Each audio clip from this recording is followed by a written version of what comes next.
handphone ke Ustadz Fuad, Ustadz, misal, Ustadz, saya titip handphone ini ya, ini handphone terbaik milik saya amanahkan. Terbalik, Ustadz Fuad saja yang titip ke saya. Ustadz Fuad berkata, saya titip handphone saya, ini adalah karya terbaik saya buat dengan susah payah, dengan ketelitian dan kesempurnaan ilmu yang saya miliki. Pas handphonenya di saya, terus saya, ini handphone jelek sekali. Ini handphone apa ini? Handphonenya Belindan. Ustadz Fuad mendengar. Kemudian handphone itu disia-siakan, digeletakkan saja, kena hujan, kena air, kena debu. Kira-kira Ustadz Fuad akan kecewa tidak? Jawab, nah setiap anak itu ciptaan Allah. Tidak ada satupun anak kecuali ciptaan Allah. Dan ciptaan Allah ini laqad khalaqnal insana fi ahsani taqwim, sudah sebaik-baik bentuk. Lalu Allah amanahkan anak ini kepada orang tua. Kita yang jadi orang tua. Terus orang tua mengatakan anak bodoh, anak nakal. Itu Allah mendengar tidak setiap ucapan itu? Padahal yang menciptakan anak itu sudah begitu sempurna nyiptakannya. Tapi kita seenaknya orang tua mengatakan dasar anak nakal, anak bodoh, anak tidak nurut. Waduh, itu sangat menghina kepada Allah yang menciptakannya, benar? Justru anak lincah itu tanda kesempurnaan anak. Sekarang anak berbaring terus kurang sempurna, benar? Nangis, tertawa. Dan harusnya dengan anak tuh orang tua harus bersyukur, karena dengan adanya anak orang tua punya pahala. Berapa banyak orang tua yang meningkat ilmunya gara-gara ada anak, benar? Meningkat pahalanya, meningkat derajatnya, meningkat kemuliaannya karena anak. Seorang tua tidak usah merasa berjasa karena oleh Allah dititipi anak. Orang tua jadi dapat pahala berjerih payah mencari nafkah lebih daripada untuk dirinya sendiri. Benarkah hadirin? Dan sebetulnya anak itu belajar kan dari orang tua. Jadi anak memandang orang tua dari bagaimana orang tua memandang anak. Kalau orang tuanya melotot terus, lalu anak kan belajar melotot.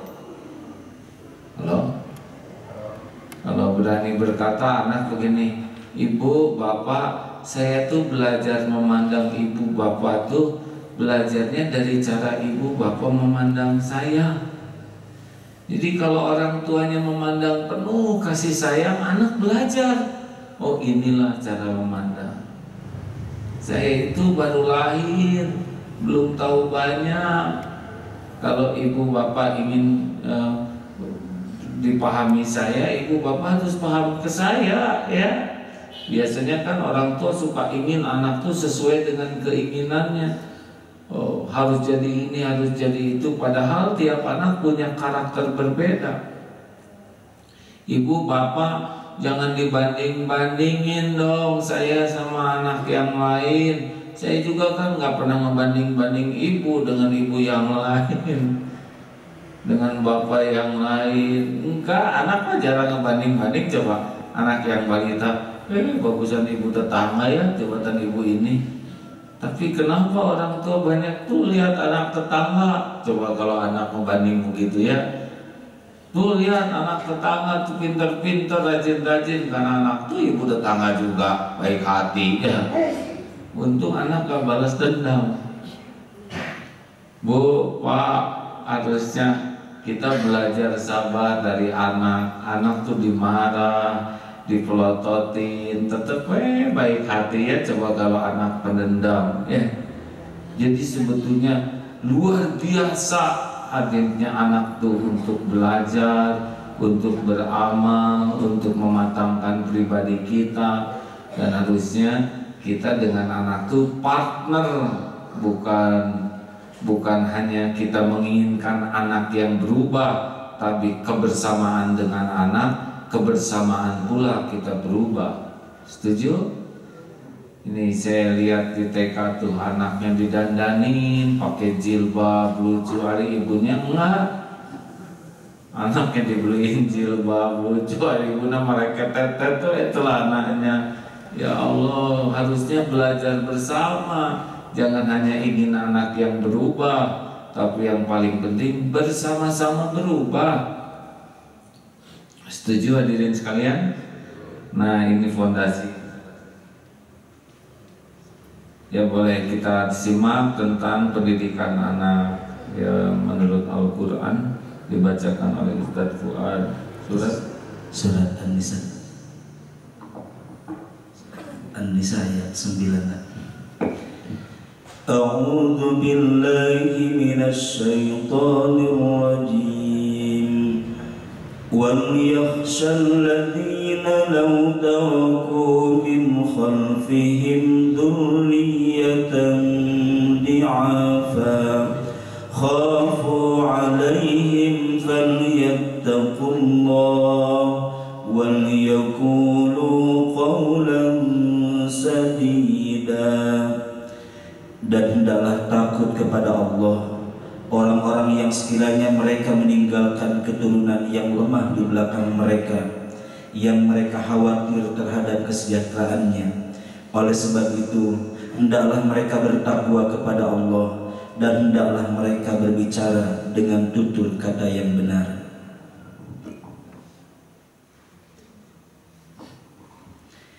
Innama amwalukum wa auladukum fitnah wallahu indahu ajrun azim.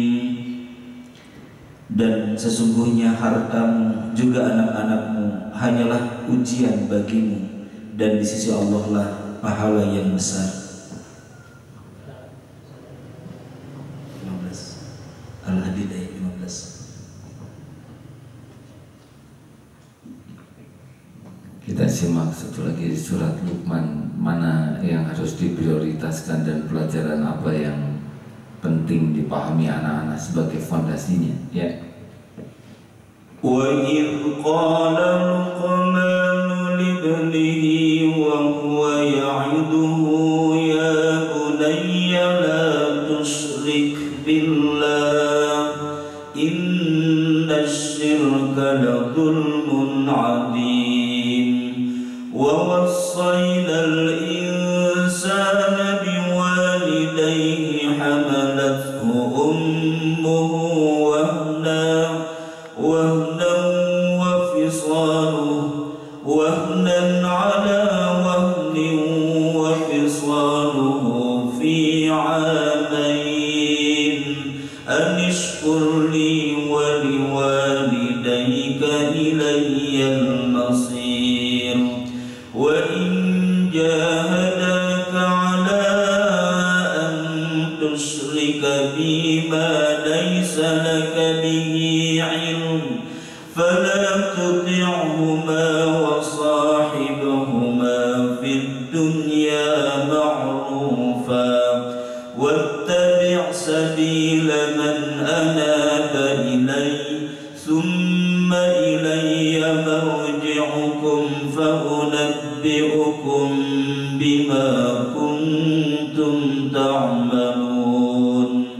Ya bunayya innaha مثقال حبة من خردل فتكن في صخرة أو في السماوات أو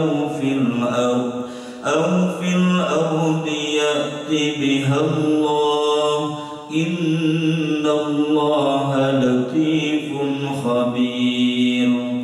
يا بني أقم الصلاة وأمر بالمعروف وانه عن المنكر واصبر واصبر على ما أصابك إن ذلك من عزم الأمور ولا تصعر خدك للناس ولا تمش في الأرض مرحا إن الله لا يحب كل مختال فخور واقصد في مشيك واغضض من صوتك إن أنكر الأصوات لصوت الحمير. Kita baca ini panjang, berikut ini terjemahnya. Di awalnya surat Luqman ayat 12. Kalau dari 12 bahwa Luqman itu diberi hikmah oleh Allah, ya, dan sesungguhnya kami telah berikan hikmah kepada Luqman, yaitu bersyukurlah kepada Allah, dan barang siapa yang bersyukur maka dia telah bersyukur untuk dirinya sendiri, dan barang siapa yang kufur, yang tidak bisa syukur, maka sesungguhnya Allah Maha Kaya lagi Maha Terpuji. Yang ke-13 nih, dan ingatlah ketika Luqman berkata kepada anaknya, wahai, ketika dia memberi pelajaran kepadanya, wahai anakku, janganlah engkau mempersekutukan Allah, karena mempersekutukan Allah itu sesungguhnya adalah kezaliman yang benar-benar besar, adalah benar-benar kezaliman yang besar.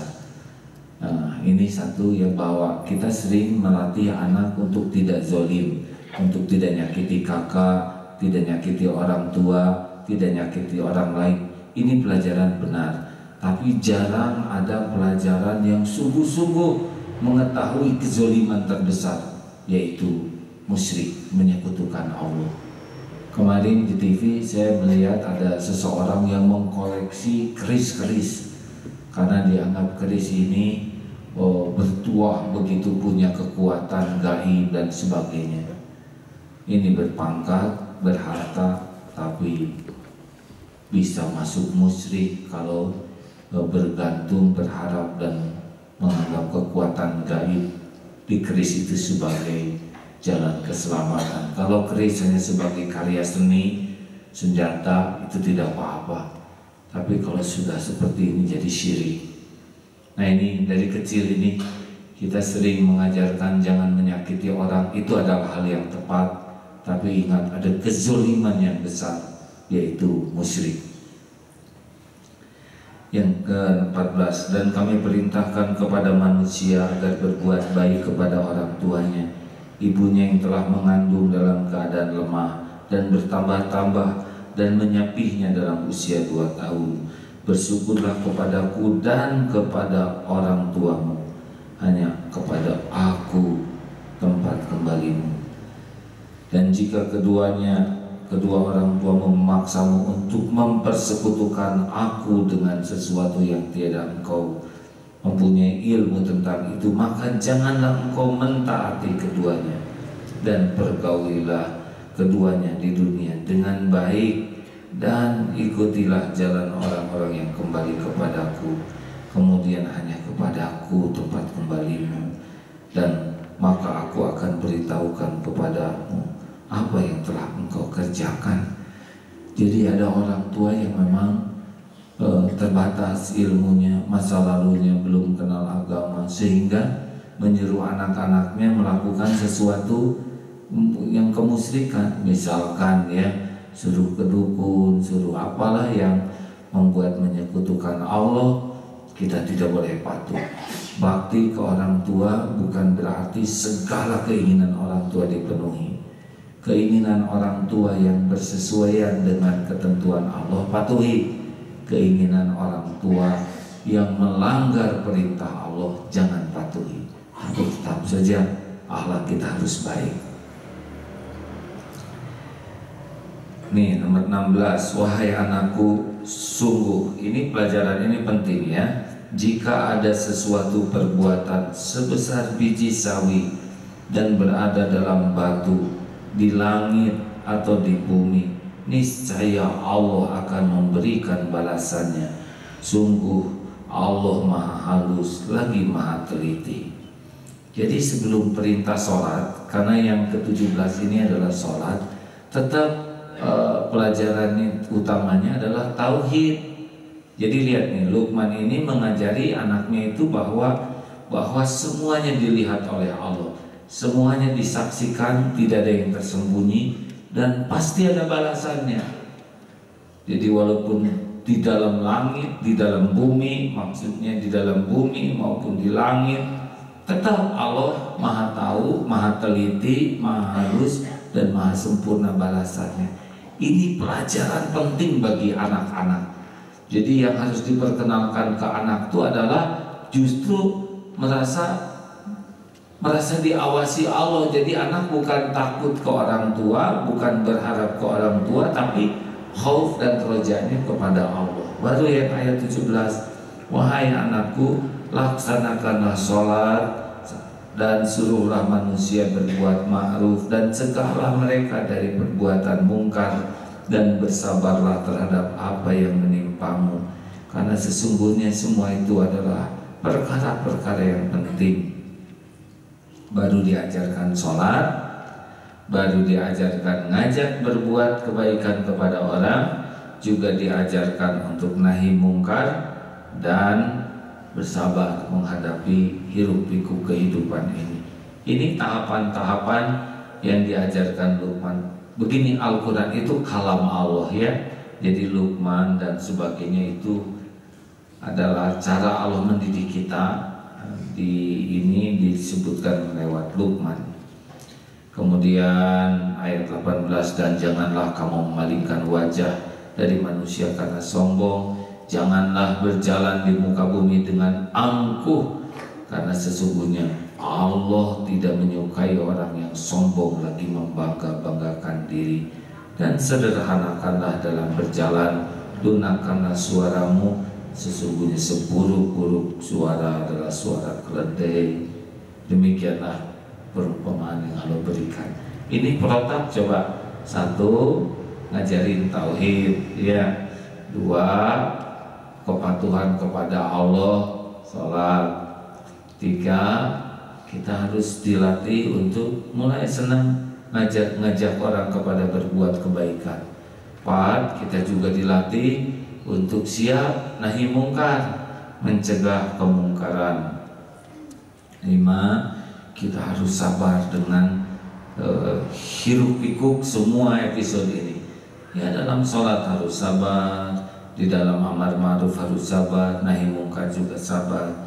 Pokoknya sabar itu menjadi perkara yang sangat penting. Kemudian selanjutnya adalah dilarang sombong, ya, dilarang somse. Jadi jangan memalingkan wajah karena sombong, dan jangan jalan petantang petenteng. Makanya diingatkan, walaupun pelajaran baris berbaris itu hanya untuk melembutkan hati, bukan untuk membangga-banggakan diri. Nah, kemudian Allah sudah tahu nih, Allah sangat tidak suka. Dan tawadu ternyata selalu diajarkan, sederhanakanlah dalam berjalan, lunakan suaramu. Sesungguhnya ya berarti kita tidak harus jerawat, jerewet, petantang, petenteng. Walaupun kita diberi kemampuan fisik yang bagus, keterampilan bela diri, dan ya segala hal yang Allah berikan kekuatan kepada kita, tapi tidak ada perintah untuk membangga-banggakan diri dan sombong. Para pendengar yang baik, ini penting ya. Jadi kelemahan kita tuh bisa jadi karena kita sangat menginginkan anak jadi baik lebih daripada menginginkan kita jadi baik. Padahal anak tuh berkata begini, ibu bapak, engkau ibu bapak kan ingin saya jadi yang terbaik di kelas, di sekolah, di rumah. Padahal saya belajar dari ibu bapak. Jadi harusnya bukan kita menuntut anak-anak melakukan yang terbaik, tapi orang tua gigih memberikan contoh terbaik dengan hati terbaik, karena anak belajar dari orang tua, benar? Ayo dong ibu bapak, jangan lihat kekurangan saya saja, jangan lihat saya belum hafalnya, tapi lihat nih saya bisa banyak ngapalin. Kata-kata yang dulu saya tidak tahu, umur 5 udah tahu. Kita kok yang gini-gini aja nggak bisa, padahal lihat yang sudah bisa saya lakukan. Ibu jangan lihat saya ini nakal kalau saya lincah, tapi bukankah ini yang membuat saya makin kreatif, bisa berbuat lebih banyak? Bukankah kalau saya tidak berbuat apa-apa malah akan jadi masalah? Nah, kita sering menuntut anak sesuai dengan keinginan, harapan kita. Ini kelihatannya kita sebagai orang tua serius nih, harus belajar terus menerus jadi orang tua yang bisa bukan menuntut anak jadi baik, tapi menuntut diri kita menjadi orang tua terbaik, sehingga anak nanti bisa belajar dari orang tua. Kan tadi tuh ibu bapak, saya tuh belajar menatap ibu bapak dari bagaimana cara ibu bapak menatap saya. Lah kalau orang tuanya melotot terus lihat anaknya, anak kan jadi belajar, oh ini tatapannya harus saya lakukan. Halo, kenapa ini bapak-bapak ibu-ibu jadi pada stres begini?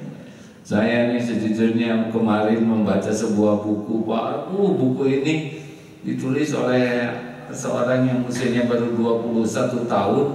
Tapi waduh, buku ini benar-benar segala tendangan dan pukulan tuh ada yang menjokin hati. Saya merasa nih umur 52 tahun saya belum jadi ayah yang benar, hanya dengan tulisan dari seorang yang masih muda. Ini yang muda ini, pemuda ini menulisnya benar-benar pakai hati. Terasa sekali itu kekurangan dan kesalahan sebagai orang tua selama ini. Mudah-mudahan besok lusa akan dicari penulisnya ini, tidak begitu dikenal tapi tulisannya sangat bagus. Kita undang beliau untuk bicara ya, atau kita bedah bukunya, karena buku ini sejujurnya ya, pas saya baca buku itu kalimat demi kalimat tuh membuat tampak sekali diri ini banyak melakukan persepsi yang salah terhadap anak, kemudian sikap yang salah, yang tadinya merasa benar, tapi kita merasa benar karena pakai sudut pandang kita, bukan sudut pandang anak, ya kan? Anak kan beda lagi. Seperti kita melihat anak, kamu kecil banget sih, kata anak, lah saya kan baru jadi ibu. Banyak hal yang Masya Allah. Nah, kalau kita lihat bacaan ini Al-Quran tadi, silakan saja dievaluasi. Kita sering menginginkan anak tuh ranking, padahal tidak penting lah. Kalau menurut saya anak dipacu selalu ranking 1. Yang penting anak dipacu kenal kepada Allah, kenal perintah Allah. Kalau semua sedunia ranking 1 jadi nggak ramai ya. Nah, kalau sudah kenal Allah lalu nanti Allah membimbing dia menjadi cerdas dan jadi ranking 1, dia ngerti bagaimana menyikapi ranking dengan baik. Tapi kalau dikejar rankingnya, dia pas ranking 1 murid teladan, dia sendiri tidak siap dengan aneka pujian, dia akan dengki kepada temannya, mungkin juga akan sombong. Orang tuanya ikut nebeng lagi sombong. Anak ranking 1 maaf ya. Begitu. Padahal ibunya nggak punya ranking dengan bapaknya dari dulu, tapi nebeng beken, semua jadi bisa kotor hati. Gara-gara apa? Tauhidnya tidak jadi fondasi. Masya Allah. Mudah-mudahan tahun ajaran tahun depan 2014 Darul Tauhid juga sudah ada SD ya. Di Darul Tauhid PAUD ada. PAUD itu pendidikan anak usia dini. Udah PAUD ada. Oh enggak, di Darul Tauhid itu penitipan bayi ada. Oh belum itu lagi. Yang hamil banyak, yang sebelumnya nyari jodoh juga banyak. Jadi komplit di Darul Tauhid itu. Dari mulai yang nyari jodoh, yang hamil, penitipan bayi, PAUD, TK ada, SMP ada, SMA sudah dimulai, kuliah insya Allah, masa keemasan ada. Yang belum ada tuh SD di Darut Tauhid itu kelewat. Nah ini sedang dibahas terus bagaimana kita juga benchmark dengan beberapa lembaga pendidikan lain. Gimana sih Rasul tuh dan para sahabat tuh mendidik generasi mudanya itu? Saya dengar ternyata intensifnya dari usia 5 sampai 12 tahun sebagai fondasi terpentingnya. Dan yang paling utamanya satu adalah tentang tauhid, yang kedua Quran, ya. Sehingga tentang tauhid ini tidak identik dengan hanya belajar Asmaul Husna, tidak, tapi belajar biologi jadi tauhid, ya. Belajar fisika juga akhirnya kepada Allah. Belajar kehidupan dunia ini harus dengan landasan tauhid. Contoh, belajar tentang wirausaha harus jadi belajar tauhid karena Allah yang membagikan rezeki, benar? Belajar profesional harus kepada Allah, kaitan akhirnya karena Allah yang maha mengawasi, maha teliti. Kalau profesional hanya ingin dilihat orang, ya cuma umum saja, tapi profesionalisme karena tauhid pasti beda. Masya Allah. Ini ada yang minat sekolah dasar di Darut Tauhid. Kok Bapak ngaju? Ya saya ingin mengulangi kembali. Jangan Pak, jangan ya. Nanti Bapak jadi raja di kelas. Dan itu masalahnya, celananya kurang pantas pada si merahnya. Siap-siap saja bagi orang tua yang punya anak mau SD. Mudah-mudahan dalam tempo setahun ya, tahun depan sudah matang, kelas sudah siap, guru sudah siap, tapi yang mau masuknya juga inden. Nah, kita akan mencoba memaksimalkan bagaimana pola Al-Quran dan Sunnah Rasulullah mendidik anak-anak. Saya mohon maaf kalau kalau anak-anak dengar, maaf ya, ada Bapak juga belajar terus, banyak hal yang didapatkan baru-baru sekarang, cuma tidak pernah ada kata terlambat untuk bertobat dan memperbaiki semuanya. Terima kasih. Mungkin ada ibu bapak pendengar yang memberikan masukan, input tentang bagaimana nih generasi muda kita yang bisa kita didik dengan fondasi ketauhidan dan Al-Quran ini. Silakan. Mungkin pendengar dimanapun Anda berada, kami undang Anda untuk bergabung bersama kami di 022 2017076 untuk bergabung bersama kami. Sekali lagi 022 2017076. Ya, yang tadi itu surat Luqman mulai dari 13 sampai tadi ya 13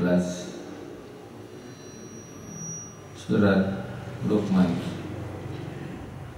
Silakan, ada yang masuk. Baik, sudah ada yang terhubung, sahabat akhwat di Cianjur. Assalamualaikum. Waalaikumsalam warahmatullahi wabarakatuh. Ya, silakan sahabat akhwat. Assalamualaikum Pak. Waalaikumsalam warahmatullahi wabarakatuh. Saya tidak bisa menunjukkan nama. Ini saya mau minta nasihatnya dari Arab. Menyangkut amanah juga mungkin ya. Di kampung saya itu ada satu pesantren yang sekarang kosong gitu. Karena guru saya pas saya sudah meninggal beberapa tahun yang lalu, kira-kira 8 tahun yang lalu.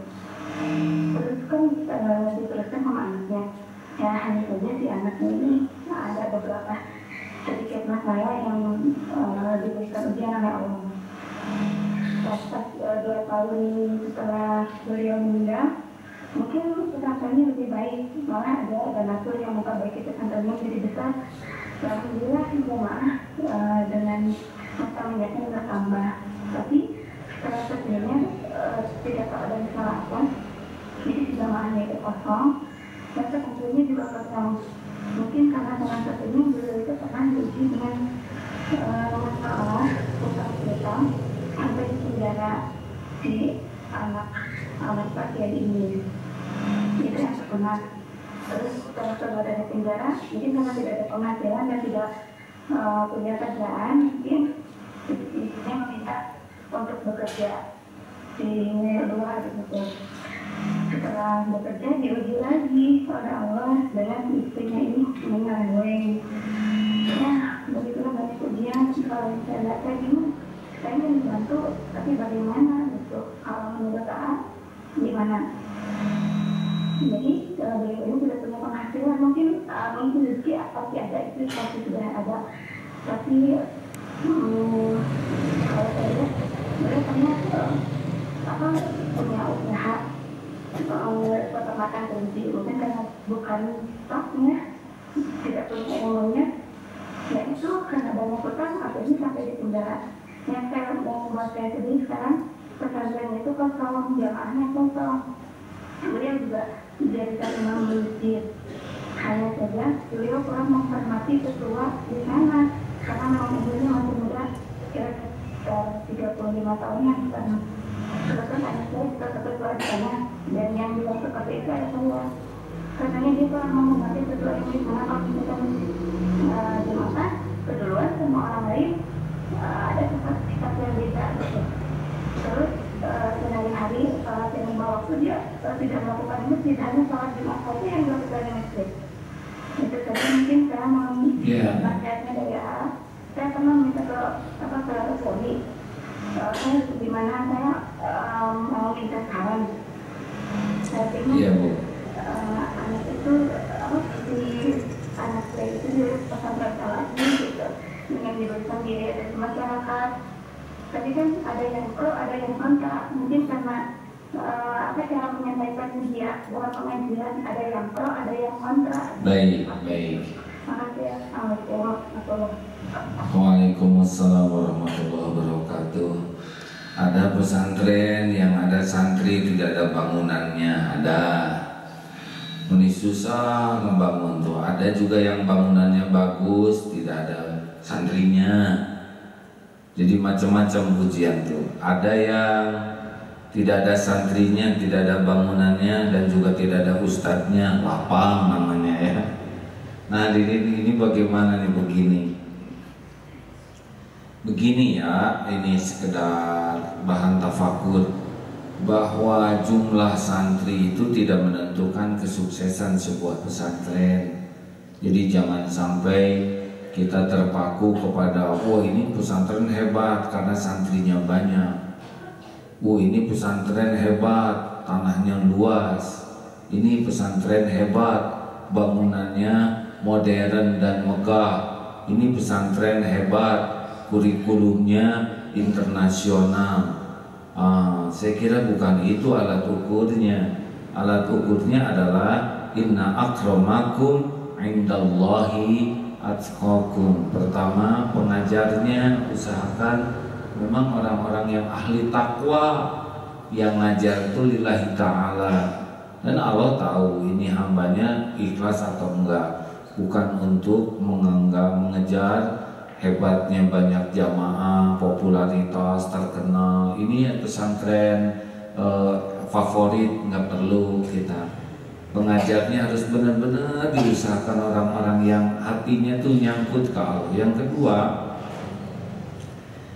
kalau bisa diupayakan selain para pengajarnya, terutama pimpinannya.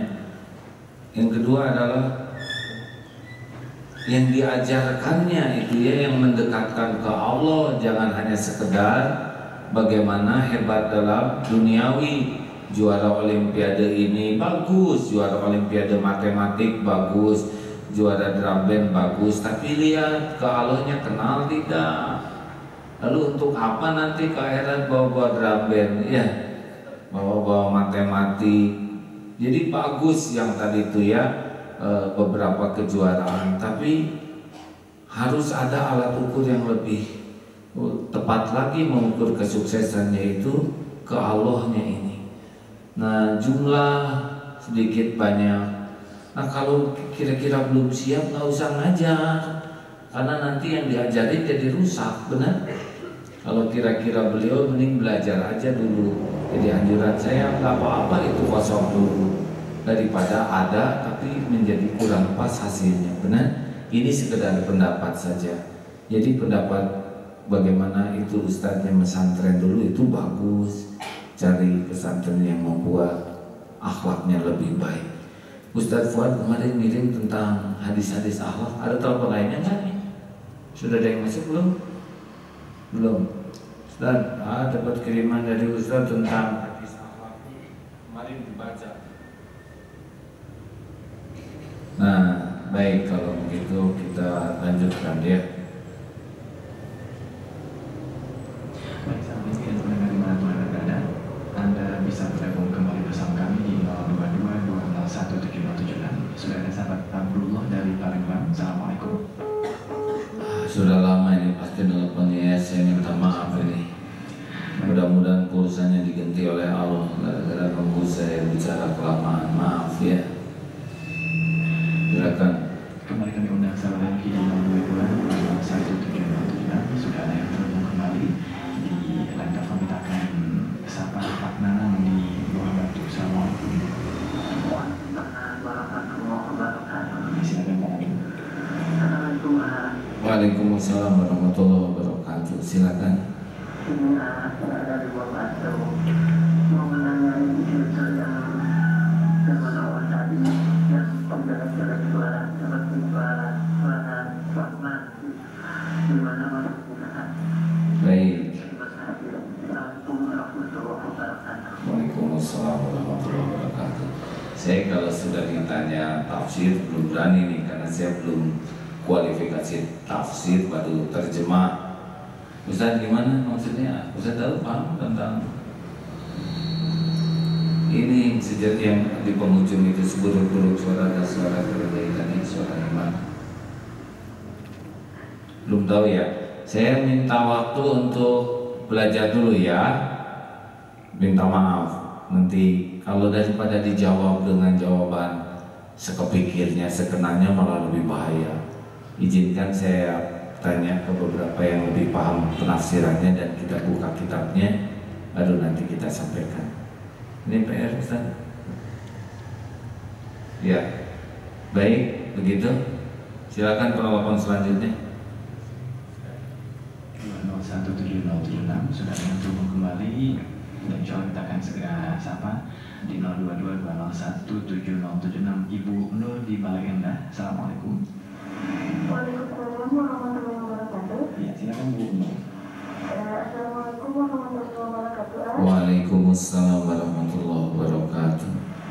Iya, saya akan menanyakan yang tadi soal pengajaran orang tua pada anaknya. Saya punya orang tua gitu ya. Alhamdulillah, jadi gak pernah marah. Dulu saya nggak ngerti hikmahnya kenapa orang tua saya itu gak pernah marah. Jadi kalau saya menjatuhkan diri atau apa gitu, gak pernah marah. Jadi gini, oh senang, itu apa-apa gitu. Kan gitu. Jadi hikmahnya dari saya gak pernah marah. Nah, anak saya kan sebagai orang tua gak pernah marah, gak pernah dimarahin gitu kalau ngajarin sesuatu, kalau apa gitu ya. Jadi orang tua tuh mengerti. Jadi anak saya tuh Epet ya, apa itu bahasa Inggrisnya epet. Jadi apa itu bahasa Indonesianya ya, akrab lah ya, lengket, perangkok ya. Jadi orang tua tuh nggak pernah marah. Iya, jadi pas kalinya marah tuh terakhir kita nggak pernah marah. Jadi hatinya itu saking bukan sama orang tua, tapi saking dimarahin karena nggak pernah marah gitu. Jadi ketika kalinya marah, Pedih gitu ya, kenapa saya melakukan kesalahan gitu? Bukan sakit karena dimarahi kata-katanya, tapi pedih karena sadar bahwa kenapa saya melakukan kesalahan ini gitu. ya, jadi saya tegang gitu sama orang tua lama sekali. Saya sekarang punya istilahnya orang tua yang baik, tapi berbeda. Jadi saya bisa merasa orang tua dan itu. Jadi tahu baiknya orang tua itu setelah punya orang tua baik gitu ya, istilahnya orang tua gitu. Jadi sekarang saya jauh dari orang tua, jadi saya suka rindu gitu. Nah, Hanya ada di bawah tapi dia nggak marah gitu. oh gitu ya. Aduh, jadi kesang badal kesang lembut ya. Jadi orang tua ada yang mengerti sehingga anak tuh segan. Memang kalau orang tua pemarah bukan disegani tapi ditakuti. Kalau disegani ada rasa sayang, kalau ditakuti tidak ada sayang ya. Kalau orang tua atau guru atau pimpinan pemarah, orang itu cenderung menghindar. Tapi kalau Rasulullah, pernah juga Rasulullah marah, tapi marahnya itu dengan alasan yang benar dan cara yang benar, sehingga yang dimarahnya juga jadi tobat. Nah, bahayanya marah karena nafsu itu seperti menancapkan paku, walaupun pakunya dicabut, lubangnya masih ada. Ini jadi pelajaran. Juga ada guru, seorang ulama ya, aduh, mending gak marah-marah aja, dan benar hasilnya dicintai. Terima kasih ya, Teteh. Pernyataan ini sangat menjadi bahan tafakur diri. Tidak hanya orang tua, tapi guru juga. Mungkin bukan marah yang dipentingkan, itu tegas ya.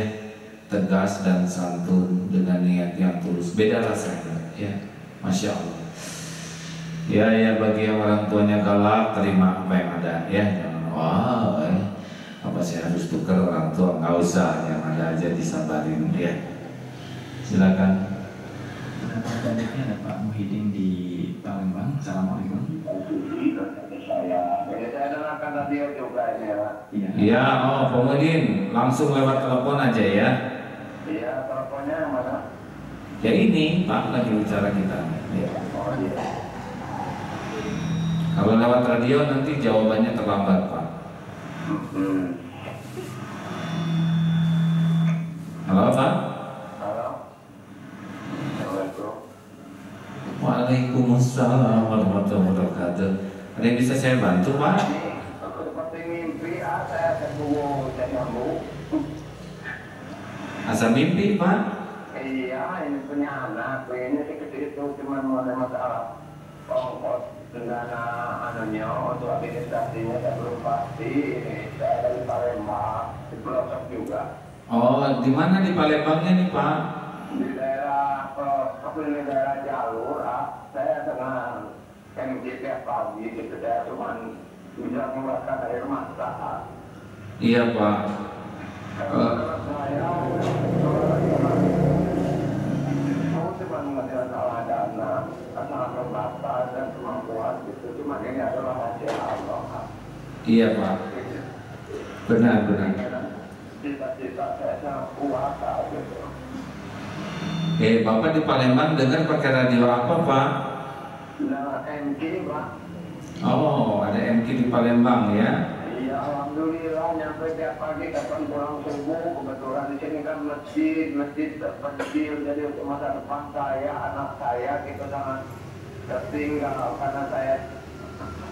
Anaknya laki perempuan Pak? Halo?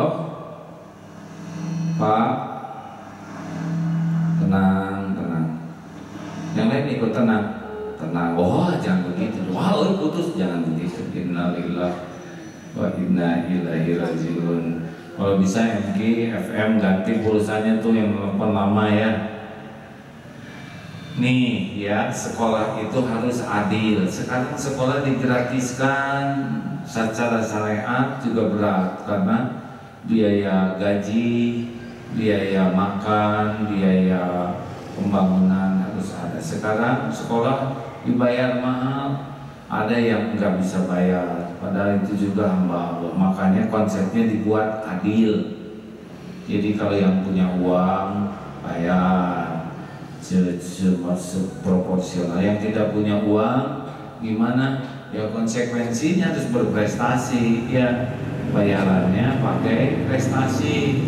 Misalkan hafalan Qurannya bagus, bisa 10-20 juz, kemudian ahli saum Senin Kemis, ya, akhlaknya baik, prestasi di sekolahnya juga tidak terlalu tertinggal.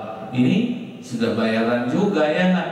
Sekarang uang nggak punya, ibadah berantakan, misal ya, ngaji nggak mau sekolah yang ya begitulah, gratis, beasiswa bayarnya pakai uang, harus pakai perjuangan juga. Jadi mudah-mudahan Darut Tauhid ini nanti seadil mungkin ya.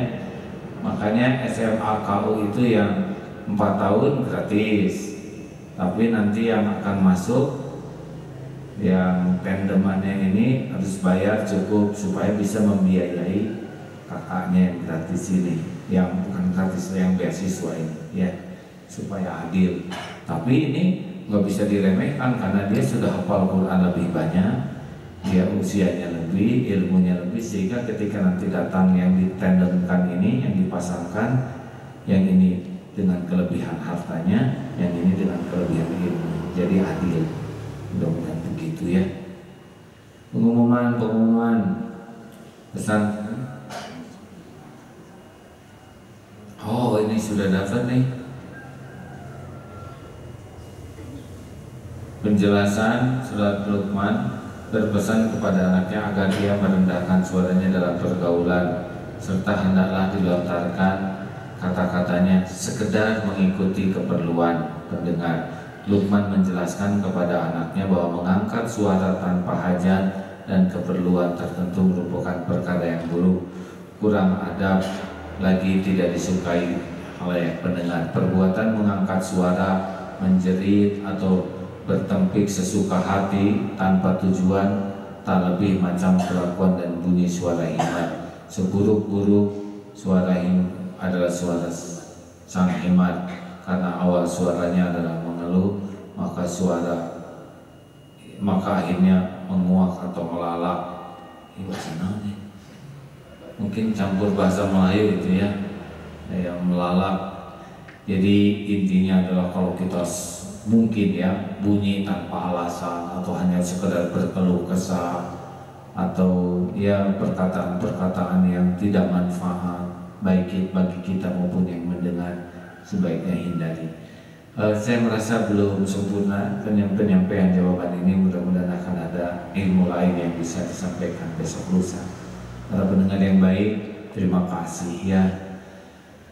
Kita sama-sama bergerak mengevaluasi diri, dan jangan lupa doakan saudara-saudara kita di Mesir yang begitulah amar ma'ruf nahi mungkarnya. Tentu ada yang berbeda pendapat. Kenapa pakai demo? Ya sebaiknya bagi yang berbeda pendapat tidak menyalahkan, tapi belajar dan tambah lagi ilmunya supaya mengerti kenapa ada orang yang berjuang seperti itu ya.